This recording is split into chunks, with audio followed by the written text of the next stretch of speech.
Welcome to খেল দুনিয়া।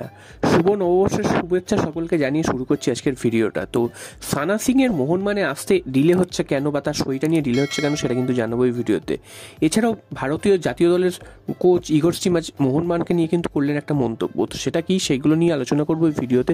পুরোটা জানার জন্য অবশ্যই ভিডিওটা শেষ অবধি তোমরা চোখ রেখো। আর তোমরা যারা এই চ্যানেলে নতুন এসেছো চ্যানেলটাকে সাবস্ক্রাইব করে দাও, পাশে থাকা বেল আইকনটাতে প্রেস করে দাও এবং লাইক কমেন্ট শেয়ার করতে কিন্তু একদমই ভুলো না। তাহলে চলো দেরি না করে মেন টপিকটা শুরু করা যাক।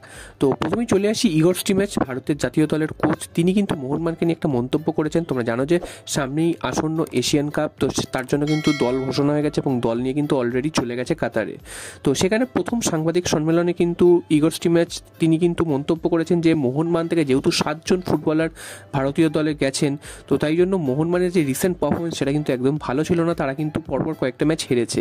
এবং ইগর স্টিমাচ কিন্তু সেটাই বলেছেন যে এই যে যারা মোহনবাগানের প্লেয়াররা রয়েছেন তারা কিন্তু যেহেতু পরপর কয়েকটা ম্যাচ হেরেছেন ক্লাবের হয়ে, তাই জন্য তাদের কিন্তু মেন্টালিটি একটু ডাউন থাকবে এবং তাদেরকে সেই মেন্টালিটিটা ফিরিয়ে আনার জন্য তাকে কিন্তু আরেকটু খাটতে হবে এবং সেটা নিয়ে কিন্তু তিনি একটু চিন্তায় রয়েছেন।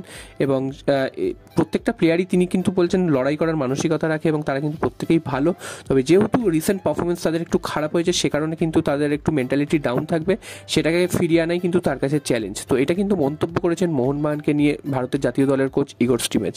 এরপর চলে আসি সানা সিংয়ের ব্যাপারে। তো সানা সিংকে নিয়ে এত টালবাহানা হচ্ছে কেন? কারণ হায়দ্রাবাদ এফসির অবস্থা এমনিতেই ভালো নয়, তারা কিন্তু আর্থিক অবস্থা একদম জর্জরিত, তারা হোটেলের দেনা পর্যন্ত শোধ করতে পারছে না। তো এরকম অবস্থায় সানা সিংকে মোহনবাগানকে তুলে নেওয়া কিন্তু খুব একটা কঠিন ব্যাপার না, সেখানে আবার মোহনবাগান ট্রান্সফার ফিও দেবে।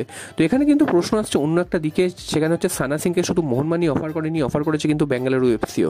এবার এখানে দুটো টিমের মধ্যে একটাই পার্থক্য আছে, বেঙ্গালুরু এফসি কিন্তু তাকে প্রপার গেম টাইম দেবে বলে কিন্তু দাবি করেছে, সেখানে মোহনবাগান কিন্তু তাকে প্রপার যে গেম টাইম দেবে সেটা কিন্তু একদমই দাবি করতে পারছে না। কারণ আনোয়ার আলী যদি ফিরে আসেন সেক্ষেত্রে কিন্তু সানা সিংয়ের বেঞ্চেই কিন্তু স্থান হবে, তো সেক্ষেত্রে তখন তাকে কিন্তু বসে থাকতে হবে এবং সেটা কিন্তু সানা সিং হয়তো চাইছেন না, কারণ প্রপার গেম টাইম চাইছেন যাতে তিনি আরও ভালো করে নিজেকে মেলে ধরতে পারেন এবং বেঙ্গালুরু এফসি কিন্তু সেটা দেবে, সেটা কিন্তু কনফার্ম করেছে।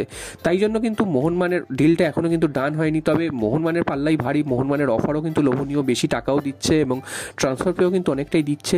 তো দেখা যাক, আর 2-3 দিনের মধ্যেই হয়তো ব্যাপারটা কনফার্ম হয়ে যাবে, কারণ আজকের 1 তারিখ, অলরেডি ট্রান্সফার মার্কেট খুলে গেছে আজ থেকে এবং আর কিছু 2-3 দিনের মধ্যে কিন্তু এটা কিন্তু ডিলটা ফাইনাল হয়ে যাবে। হয়তো মোহনবাগানই তিনি জয়েন করছেন এবং মোহনবাগানে জয়েন করলে কিন্তু অনেকটাই সুবিধা হবে মোহনবাগানের ডিফেন্সে, কারণ আসন্ন সুপার কাপে কিন্তু মোহনবাগানকে কিন্তু অনেকগুলো প্লেয়ারকে ছাড়াই খেলতে হবে এবং সেখানে সানা সিং ভারতীয় দলে যেহেতু রেজিস্টার্ড হয়নি, সে কারণে যদি সানা সিংকে সই করাতে পারে সেক্ষেত্রে কিন্তু মোহনবাগান কিন্তু সুপার কাপে তার খেলাটা দেখতে পারবে এবং তাকে কিন্তু খেলাতে পারবে।